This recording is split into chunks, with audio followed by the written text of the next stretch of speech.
Hola, amigos, bienvenidos a una nueva historia en nuestro canal, donde las emociones se desbordan y las historias reales nos tocan el alma. Hoy les traigo un relato que los va a dejar sin palabras.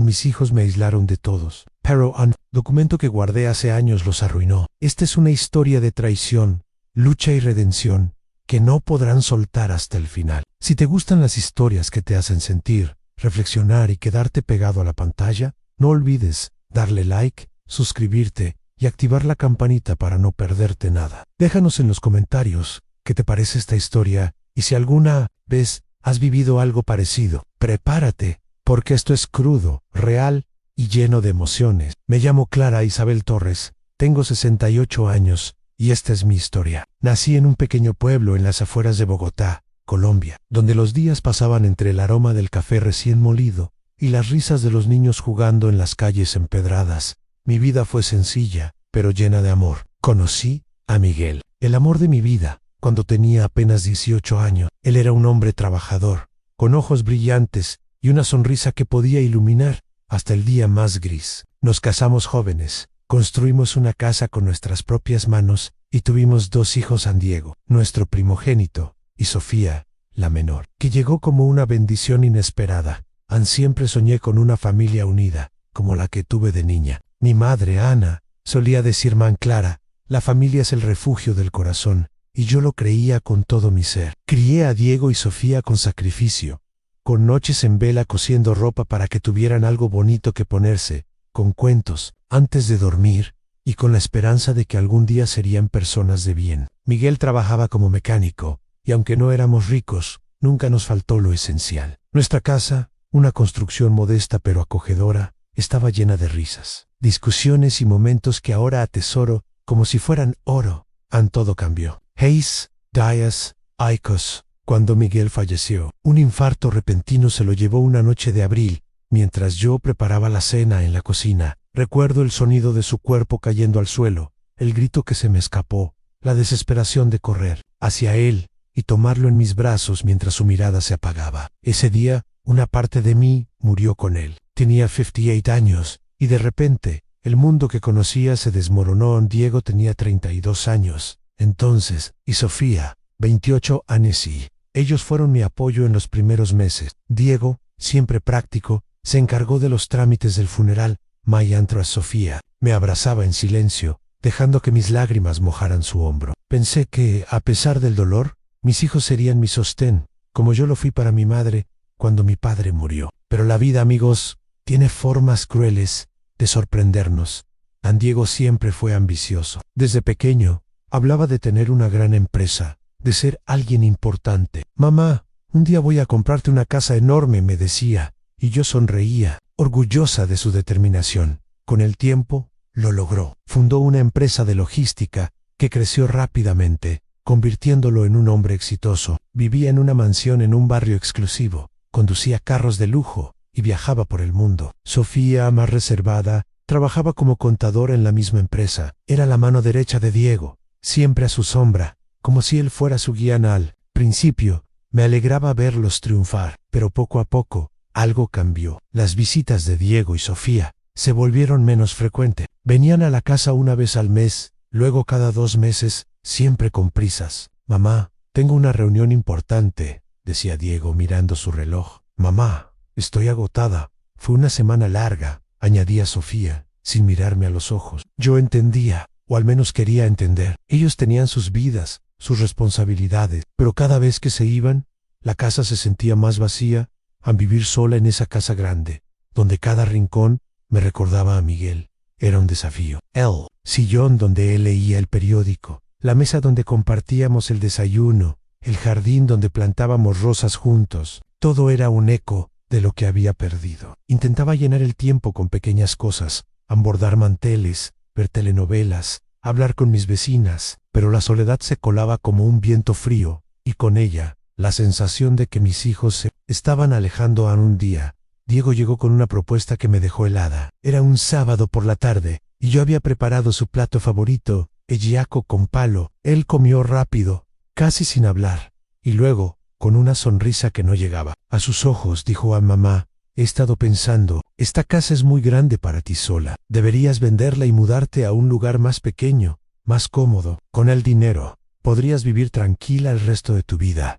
A mi corazón dio un vuelco. Vende la casa. Esa casa era mi hogar, el lugar donde crié a mis hijos, donde Miguel y yo soñábamos con envejecer juntos. Cada pared, cada baldosa, estaba impregnada de nuestra historia. Diego, no quiero irme. Aquí están mis recuerdos, mi vida, le dije, tratando de mantener la calma. Pero él insistió: mamá, no seas terca, es lo mejor para ti. Mantener esta casa es caro, y tú ya no estás para tanto trabajo. Sofía, que estaba sentada a su lado, asintió en silencio. Tiene razón, mamá. Queremos que estés bien. Me sentí acorralada. Intenté resistir, pero Diego era persuasivo, y Sofía, con su voz suave, me hacía sentir culpable. No queremos que te pase nada, mamá. Esto es por tu seguridad. Durante semanas me presionaron. Llamaban todos los días. Venían con argumentos nuevos. Incluso trajeron a un agente inmobiliario para mostrarme las opciones.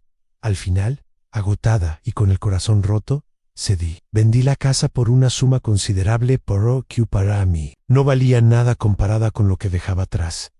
Me mudé a un pequeño apartamento en las afueras de la ciudad, en un edificio gris y sin alma. Era práctico, decían ellos, cerca de un supermercado y con seguridad las 24 horas. Pero para mí era una cárcel. Las paredes eran frías, el espacio era estrecho, y desde la ventana solo se veía un estacionamiento. Diego y Sofía prometieron visitarme a menudo, pero esas promesas se desvanecieron rápido.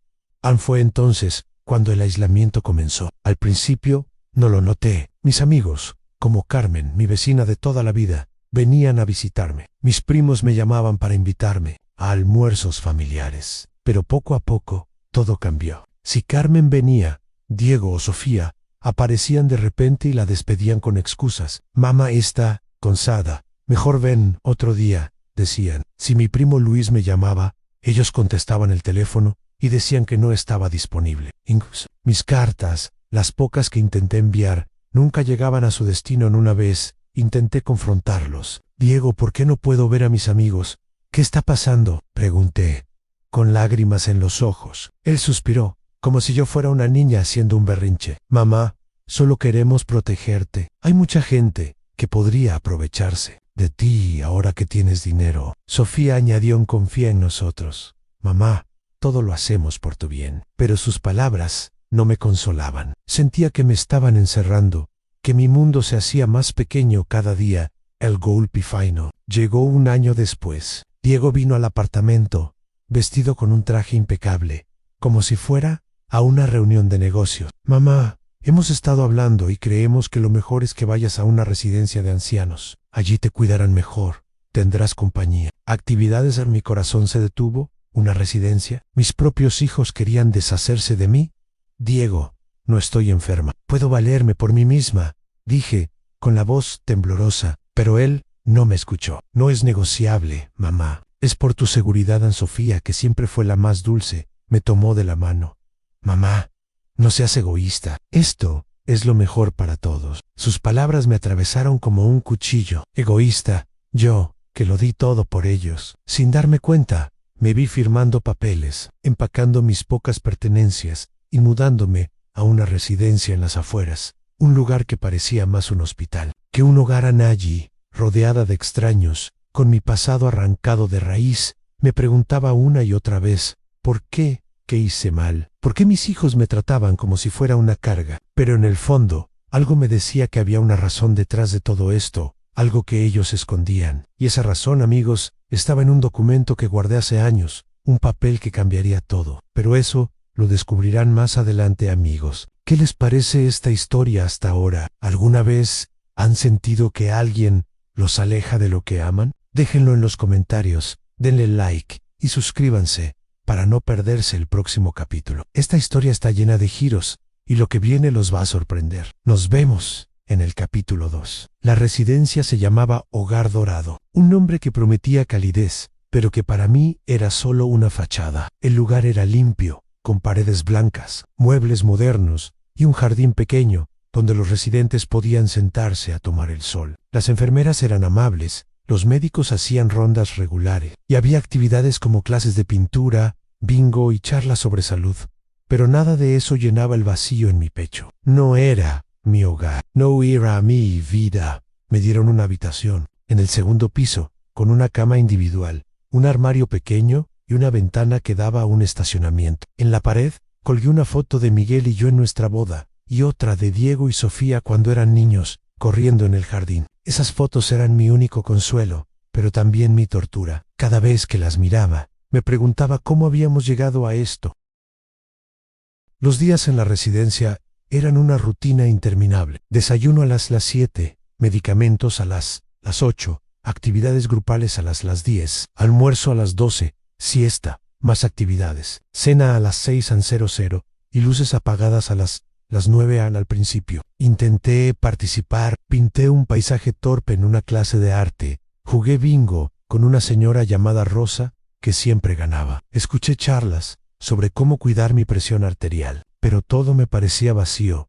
No quería estar allí. Quería mi casa, mis amigos, mi libertad. Diego y Sofía venían una vez al mes, siempre con prisas. Traían flores o una caja de chocolates, pero sus visitas eran frías, casi mecánicas. Diego hablaba de su empresa, de un nuevo contrato en México, de un viaje a Dubái. Sofía mencionaba algún proyecto nuevo, pero nunca me miraba a los ojos. Yo intentaba contarles algo, cualquier cosa, que había aprendido a hacer un punto nuevo en crochet, que había visto un pájaro hermoso en el jardín, pero ellos solo asentían, distraídos, mirando sus teléfonos a una vez. Reuní el valor para hablar con Diego sobre volver a mi apartamento. Hijo, no estoy enferma, podría vivir sola, con un poco de ayuda tal vez. No quiero estar aquí, le dije, con la voz temblorosa. Él suspiró, como si mi petición fuera una molestia. Ma, no empieces. Aquí estás bien, tienes todo lo que necesitas, no hagas las cosas más difíciles. Sofía añadió,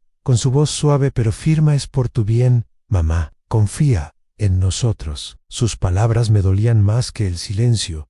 Lo que más me destrozaba era el aislamiento. Nadie de mi pasado sabía dónde estaba. Carmen, mi mejor amiga, dejó de llamarme después de que Diego le dijera que yo no estaba en condiciones de hablar. Mis primos, con quienes solía compartir navidades y cumpleaños, dejaron de contactarme. Incluso la señora del mercado, que siempre me guardaba las mejores frutas, desapareció de mi vida. Intenté escribirle una carta a Carmen, contándole dónde estaba, pero una enfermera, con una mirada incómoda, me dijo que Diego había dado instrucciones claras: nada ducartos, nada de llamada. Es por tu salud mental, Clara, me explicó. ¿Salud mental? Lo que me estaba matando era la soledad. Cada noche me acostaba mirando el techo, preguntándome qué había hecho mal. ¿Fui una mala madre? ¿No les di suficiente amor? Pero, en el fondo, sabía que no era yo. Había algo más, algo que Diego y Sofía escondían. Y entonces conocí a Marta. Marta tenía 75 años, pero una energía que envidiaba. Era alta, con el cabello blanco recogido en un moño elegante, y unos ojos que parecían ver a través de las personas. Había sido secretaria en una empresa grande, y tenía una mente afilada para los detalles. Nos conocimos en el comedor, durante una tarde de café aguado y galletas rancias. Yo estaba sola, mirando mi taza, cuando ella se sentó frente a mí. Tú eres Clara, ¿verdad? La nueva. No pareces de las que se rinden fácil, pero tienes cara de quien lleva el mundo encima. ¿Qué te pasa?, preguntó, directa como un disparo, no sé por qué, pero le conté todo. La Heibel de Miguel, de mis hijos, de la casa que perdí, del apartamento que me quitaron, de cómo terminé en esa residencia. Marta escuchó en silencio, asintiendo de vez en cuando. Cuando terminé, me miró con una intensidad que me dio escalofríos. Clara, aquí hay algo raro. Nadie aísla a su madre así sin una razón. ¿Qué esconden tus hijos? Esa pregunta se quedó grabada en mi mente. ¿Qué escondían? De repente, recordé un momento, hace muchos años, cuando Miguel y yo firmamos un documento. Era un contrato relacionado con la empresa de Diego, algo sobre un préstamo que le dimos para que pudiera empezar. No le di importancia en ese entonces, pero ahora, ¿y si ese papel tenía algo que ver? ¿Y si era la clave de todo? Marta, creo que hay un documento en mi antigua casa, en una caja fuerte, pero no sé cómo llegar a él, le dije una noche, mientras planeábamos en su habitación. Ella sonrió, con una chispa traviesa en los ojos. Clara, si quieres respuestas, tienes que ser astuta en yo. te ayudo. Pero vamos a necesitar un plan. Marta se convirtió en mi aliada, mi confidant, mi luz en la oscuridad. Cada noche, después de que las luces de la residencia se apagaban, nos reuníamos en su habitación, encendíamos una lámpara pequeña, nos sentábamos en su cama y hablábamos en susurros, como si estuviéramos planeando un atraco. Marta tenía una libreta donde anotaba cada detalle, cada idea. Clara, esto es como una novela de misterio, pero tú eres la heroína, me decía, y por primera vez en mucho tiempo. Me reí. El primer paso era recordar todo lo que pudiera sobre ese documento. Cerré los ojos y traté de viajar al pasado. Era el año 2005 y Diego tenía 22 años, recién graduado de la universidad. Estaba lleno de sueños, pero sin dinero para hacerlos realidad. Una noche, llegó a la casa con una carpeta bajo el brazo. Papá, mamá, tengo una idea para una empresa de logística. Solo necesito un empujón, nos dijo, con los ojos brillantes. Miguel y yo nos miramos. Sabíamos que era arriesgado, pero queríamos apoyarlo. Sacamos un préstamo contra nuestra casa, una suma grande para nosotros, y se la dimos a Diego con una condición ACD. Nos devolvería el dinero, con intereses, una vez que su empresa despegara. Firmamos un contrato, redactado por un abogado amigo de Miguel, que dejaba todo claro. Diego firmó, Sofía fue testigo, y guardamos el documento en una caja fuerte en el sótano. Nunca volvimos a hablar de eso. La empresa de Diego creció, pero él nunca mencionó el préstamo. Pensé que no lo devolvería algún día, pero con el tiempo lo olvidé. Hasta ahora, Marta, ese documento está en la caja fuerte, en mi antigua casa, pero la casa ya no es mía. Diego la vendió. O eso me dijo. Le expliqué. Marta frunció el ceño. ¿Y si no la vendió? ¿Y si solo te dijo eso para mantenerte alejada? Tenemos que averiguarlo. Su idea me dio esperanza, pero también miedo. ¿Cómo llegar a la casa? Estaba atrapada en la residencia, vigilada por enfermeras que seguían las órdenes de mis hijos. Marta tenía un plan. Una de las enfermeras, Lucía, era joven, con un corazón enorme y una sonrisa que inspiraba. Marta la había visto ayudar a otros residentes en secreto, como cuando le llevaba dulces a don Carlos, que tenía diabetes, pero adoraba los caramelos. Lucía es nuestra llave. Clara, solo tenemos que convencerla, dijo Marta una tarde. Mientras Lucía pasaba por el comedor, Marta la llamó. Lucía, querida, ven un momento. Le ofreció una galleta y comenzó a hablarle de su vida, de cómo extrañaba salir al mundo. Luego, con una sutileza que me dejó asombrada, mencionó mi caso. Clara necesita ver a un médico fuera de la residencia, pero no quiere preocupar a sus hijos. ¿Crees que podrías ayudarla a salir por unas horas? Nadie tiene que saberlo. Lucía dudó, mirando hacia los lados. No sé, señora Marta, si alguien se entera, puedo perder mi trabajo. Pero Marta insistió, con una mezcla de dulzura y firmeza. Es solo una vez, Lucía. Clara merece un poco de libertad.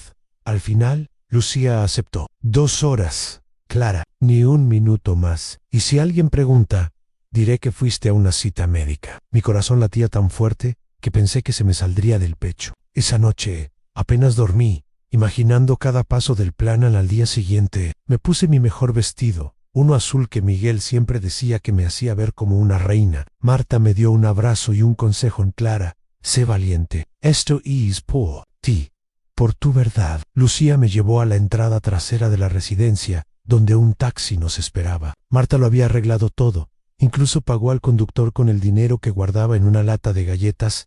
El viaje a mi antigua casa fue un torbellino de emociones. Pasamos por las calles que conocía de memoria, por el parque donde llevaba a Diego y Sofía a jugar, por la panadería donde comprábamos el pan de cada domingo. Cuando llegamos, mi corazón se detuvo. La casa estaba en venta otra vez, con un cartel en la entrada, pero aún no había sido ocupada. Las ventanas estaban cubiertas de polvo, el jardín estaba descuidado, pero seguía siendo mi casa. Lucía se quedó en el taxi, nerviosa. Clara, date prisa, me dijo. Corrí hacia la puerta trasera, rezando para que la cerradura defectuosa que nunca arreglamos siguiera igual. Con manos temblorosas Gayer la manija y la puerta se abrió. Entree, y el olor a madera vieja y recuerdos me golpeó como una ola. Todo estaba igual, pero diferente. Los muebles estaban cubiertos con sábanas. El silencio era ensordecedor. Vayó al sótano, donde la caja fuerte estaba escondida detrás de una estantería. La moví con dificultad,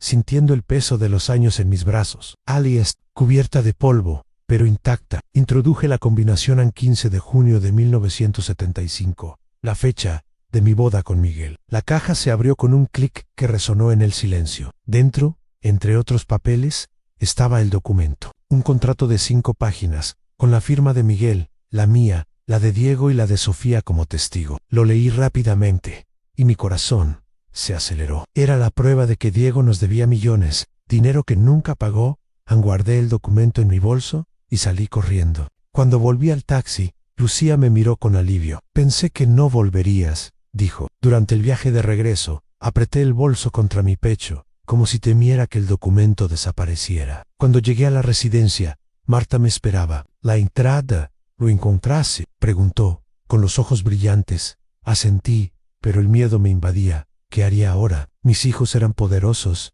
y yo solo era una anciana. Sabía que no podía quedarme de brazos cruzados. Ese documento era mi arma, mi verdad, pero también mi peligro. Marta y yo pasamos días planeando el próximo paso. Clara, necesitas un abogado, alguien que pueda protegerte, dijo ella. Una noche ampero, ¿cómo encontrar uno? No tenía dinero propio, y todas mis cuentas estaban controladas por Diego. Marta, como siempre, tenía una idea. En mi época, conocí a un abogado que trabajaba con Miguel. Se llamaba Ramírez. Un hombre honesto. Sí, sigue vivo. Él puede ayudarte. Con la ayuda de Lucía, que se había convertido en nuestra cómplice secreta, logramos contactar al señor Ramírez. Era un hombre mayor, con el cabello blanco y una voz cálida que me dio confianza. Le conté todo por teléfono, y él me pidió que le enviara una copia del documento. Lucía nos ayudó a sacarlo de la residencia y llevarlo a una copistería. Cercana a una semana después, Ramírez vino a la residencia. Era un hombre elegante, con un traje gastado pero bien planchado, y una mirada que inspiraba respeto. Nos reunimos en una sala privada, lejos de las enfermeras. Clara, este contrato es sólido, como una roca. Diego te debe una fortuna, y si esto sale a la luz, su empresa podría colapsar. Me explicó que el préstamo que le dimos a Diego estaba registrado legalmente, y que él había estado ocultando los registros financieros para no pagarnos. Pero había algo más. Sofía también estaba involucrada. Ella había firmado como testigo. Sabiendo todo, ¿qué significa esto?, pregunté.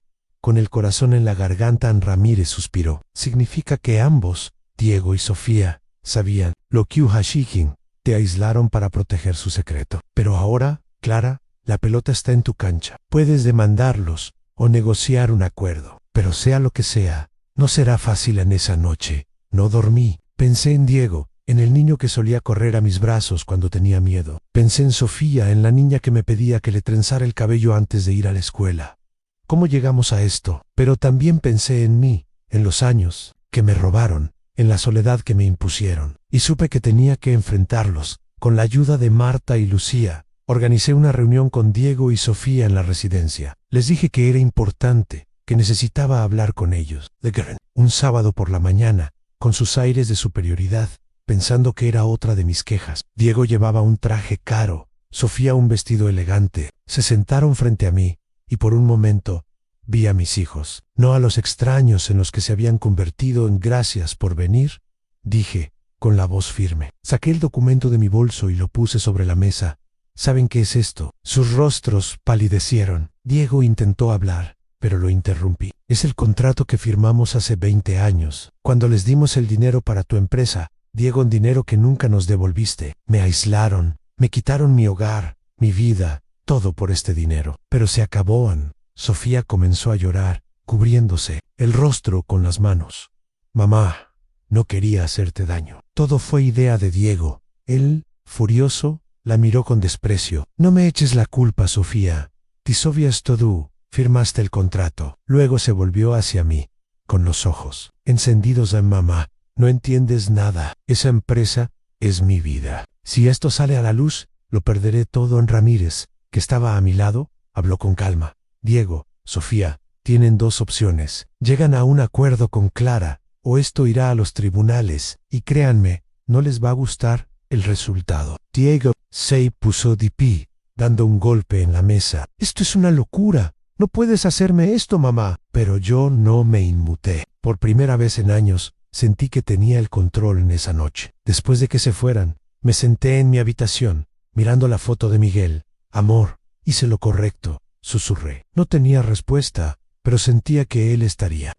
La verdad estaba a mi lado, pero el dolor era inmenso. Mis hijos, a quienes amé con todo mi corazón, me habían traicionado. ¿Podría perdonarlos? ¿Podría recuperar mi vida? Amigos, estamos llegando al clímax de esta historia. ¿Qué hará Clara ahora? ¿Podrá sanar esta herida? Déjenlo en los comentarios, denle like y suscríbanse para no perderse el capítulo final. Esto está a punto de explotar. Los días siguientes fueron un torbellino. Diego y Sofía, enfrentados a la posibilidad de un escándalo público, aceptaron negociar. Ramírez fue mi roca, guiándome en cada paso. Después de varias reuniones tensas, llegamos a un acuerdo. Me devolverían el dinero del préstamo, con intereses, y yo recuperaría mi libertad. Pero no era solo sobre el dinero, era sobre recuperar mi dignidad, mi voz, mi vida. Con el dinero, compré una pequeña casa en un pueblo tranquilo, a 1 hora de la ciudad. Era una casita de madera, con un porche donde podía sentarme a tomar café y un jardín donde planté rosas, como las que Miguel y yo cuidábamos. La primera vez que entré, con mis maletas en la mano, lloré. No de tristeza, sino de alivio. Por fin, tenía un hogar otra vez. San Carmen, mi mejor amiga, fue la primera en visitarme. Cuando me vio, corrió a abrazarme. Clara, pensé que te había perdido, dijo, con lágrimas en los ojos. Y yo también lloré, contándole todo lo que había pasado. Poco a poco, mi vida volvió a llenarse de gente. Mis primos organizaron un almuerzo familiar. Mis vecinas me invitaron a un club de lectura. Incluso la señora del mercado, que ahora tenía una tienda en el pueblo, me guardaba las mejores frutas. Marta se mudó a una casa cercana y ahora es mi vecina. Cada tarde nos sentamos en mi porche a tomar café, a reír, a planear pequeñas aventuras. Clara, eres una guerrera, me dice siempre, y yo sonrío, porque por primera vez en mucho tiempo me siento fuerte. Diego y Sofía intentaron acercarse, pidiendo perdón. Diego me llamó una noche, con la voz quebrada. Mamá, no quería hacerte daño. Estaba desesperado. La empresa estaba en problemas. Sofía vino a verme, con un ramo de flores. Mamá, fui débil. Dejé que Diego me convenciera, pero te amo. Sus palabras me dolían, porque eran sinceras, pero las heridas eran profundas. Les dije que necesitaba tiempo. No sé si algún día podré perdonarlos del todo, pero aprendí algo. El amor de una madre es infinito, pero no debe ser ciego en hoy. Vivo rodeada de gente que me quiere de verdad. Camino por el pueblo, saludo a mis vecinos, planto flores en mi jardín. Easy Cerodos Camiendo, guardado hace años, fue mi salvación. Pero más que eso, fue mi recordatorio de que nunca debemos rendirnos. No importa cuán oscuro parezca el camino, amigos, esta es mi historia, una historia de traición, pero también de fuerza y redención. Espero que los haya tocado, que los haya hecho reflexionar sobre lo que realmente importa en la vida. ¿Qué les pareció? ¿Qué harían en el lugar de Clara? Déjenlo en los comentarios, denle like y suscríbanse al canal para más historia, que los harán reír, llorar y nunca olvidar. Gracias por estar aquí y nos vemos en la próxima.